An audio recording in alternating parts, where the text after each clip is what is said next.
മോളെ, നീ മേക്കപ്പും ചെയ്ത് വീഡിയോ ഓണാക്കി പ്രദീപ് ചേട്ടൻ്റെ അടുത്ത് ചെന്ന് തട്ടലും മുട്ടലും ആഗ്രഹിച്ച് എന്താ നിൻ്റെ മുഖത്തിൻ്റെ ഭാവം, ഒരു പുതുപ്പെണ്ണിൻ്റെ മുഖഭാവത്തോടു കൂടെ ചെന്ന് ചേട്ടൻ്റെ തട്ടിന് പ്രതീക്ഷിച്ച് നിന്നിട്ട് പ്രതീക്ഷിച്ചത്ര തട്ടൊന്നും പ്രദീപ് ചേട്ടൻ തന്നില്ല. പ്രദീപ് ചേട്ടൻ എന്താ പ്രദീപ് ചേട്ടാ, ഞാൻ ആഗ്രഹിച്ച പോലെയൊന്നും തട്ടും മുട്ടും കിട്ടിയില്ലല്ലോ. ഞാൻ ഒപ്പിച്ചൊക്കെ ഒരു വീഡിയോ എടുത്തതേ ഉള്ളൂ.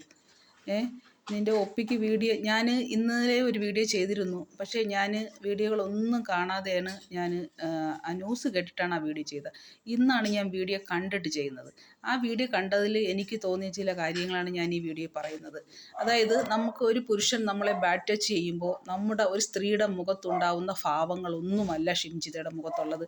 ഷിംജിത വളരെ റിലാക്സായി അത് ഒരു മുഖത്തൊരു ചെറു പുഞ്ചിരിയോടുകൂടെ ആണ് ഷിംജിത വീഡിയോ എടുക്കുന്നത്. മുഖത്ത് യാതൊരു അസഹിഷ്ണുതയോ ഇറിറ്റേഷനോ പ്രകടമല്ല.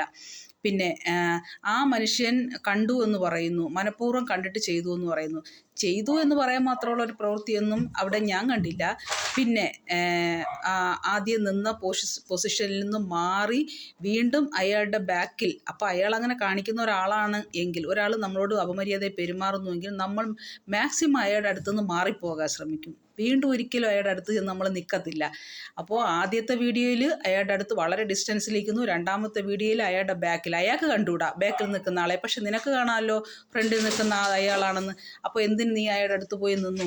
മാറി നിൽക്കാമായിരുന്നില്ലേ? അപ്പോൾ അയാളെ ഫോളോ ചെയ്ത് അയാളെ കൊണ്ട് എന്തെങ്കിലും ഒരു ശരീരത്തിൽ തൊടുന്ന വീഡിയോ എടുക്കുക എന്ന വ്യക്തമായ ലക്ഷ്യത്തോടു കൂടെയാണ് കുഞ്ഞ് പോയി നിന്നതെന്ന് ആ വീഡിയോയിൽ നിന്ന് വ്യക്തമാണ്.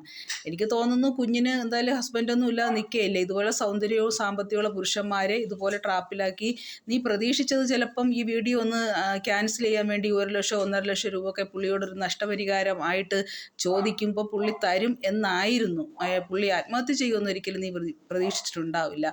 അപ്പോൾ ഇതായിരിക്കാം ഒരു പക്ഷേ ഇപ്പോഴത്തെ നിൻ്റെ ബിസിനസ് എന്ന് എനിക്ക് തോന്നുന്നു. അല്ലാതെ നീ പറയുന്ന പോലെ ഒരു സാമൂഹിക രാഷ്ട്രീയ മറ്റേ കുന്തം കുടച്ചക്രം എന്നൊക്കെ പറഞ്ഞ് കുറേ സൈക്കോളജി നീ പറയുന്നുണ്ടല്ലോ. അങ്ങനത്തെ ഒരു സൈക്കോളജിയും ആ വീഡിയോയിൽ ഞങ്ങളാരും കണ്ടിട്ടില്ല, കേട്ടിട്ടില്ല.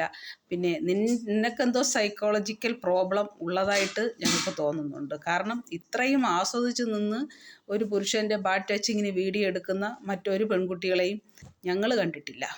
അപ്പം മോൾ ഒരുങ്ങിക്കെട്ടി ഇങ്ങനെ പുരുഷന്മാരെ പുറകെ നടന്ന് ട്രാപ്പ് ചെയ്ത് വീഡിയോ എടുത്ത് എന്തായാലും വൈറലാകാൻ ശ്രമിച്ചതാണ്, അതിന് യാതൊരു സംശയമില്ല. അതിൻ്റേതായ വൈറലാകാൻ വേണ്ടിയുള്ളതായതുകൊണ്ട് മേക്കപ്പിനൊന്നും ഒട്ടും കുറവ് വരുത്തിയിട്ടില്ല.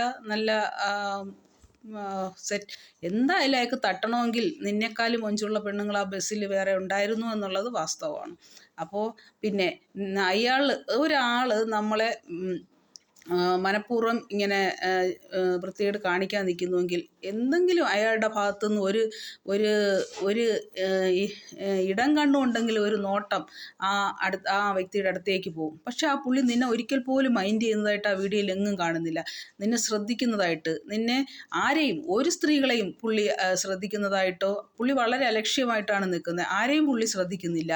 ആ ബസ്സിൽ സ്ത്രീകൾ ഉണ്ടെന്നുള്ള ഭാവം പോലും ആ പുള്ളിയിൽ കാണാനായിട്ട് നമുക്ക് കഴിയുന്നില്ല. അപ്പോൾ ഇതൊക്കെ എന്തിനു വേണ്ടിയായിരുന്നു, ആർക്ക് വേണ്ടിയായിരുന്നു എന്ന് നിനക്ക് മാത്രം അറിയാം, പടച്ചോനും അറിയാം.